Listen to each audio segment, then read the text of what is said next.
Most people's hearts are open to their family, to their friends, and then there are the others. But there's a talk about the smile, the little smile at the edge of the mouth of the Buddha. They call it the smile of unbearable compassion. Unbearable compassion.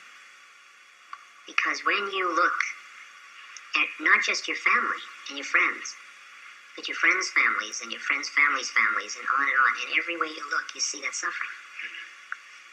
How can you bear it? If you pull back into your head, you lost your humanity. If you stay in it, you're going to drown. So you get this balancing act. You're in it, but you're also not in it. You're in the world, but not of the world. It's just a very delicate place. And you can't arrive at it with intellect. You've got to go through the whole thing. You've got to go through the horrible pain of seeing the suffering.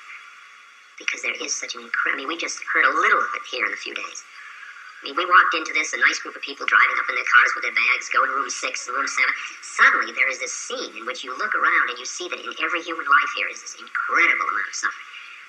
Well, how many retreats do you have to be at before you walk down the street and you know that behind every smiling face is more of the same stuff? And how do you bear it? How do you bear it? Most people bear it by closing their hearts. And then they feel closed down and that's the problem, that many of us in our journeys of awakening opened our consciousness to the point where we saw that everybody is us. And then we couldn't live that way because we couldn't stand it.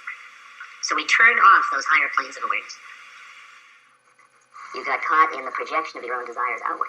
Because that's what the universe is. It's the projection of our desire systems. You're living in an entirely different universe than I am.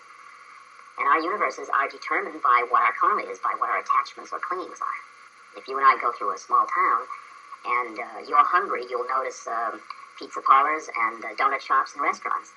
And if I go through the town and there's a strange sound in my engine, which there often is, I'll notice repair shops and gas stations. And at the end of the town, you and I really went through different towns.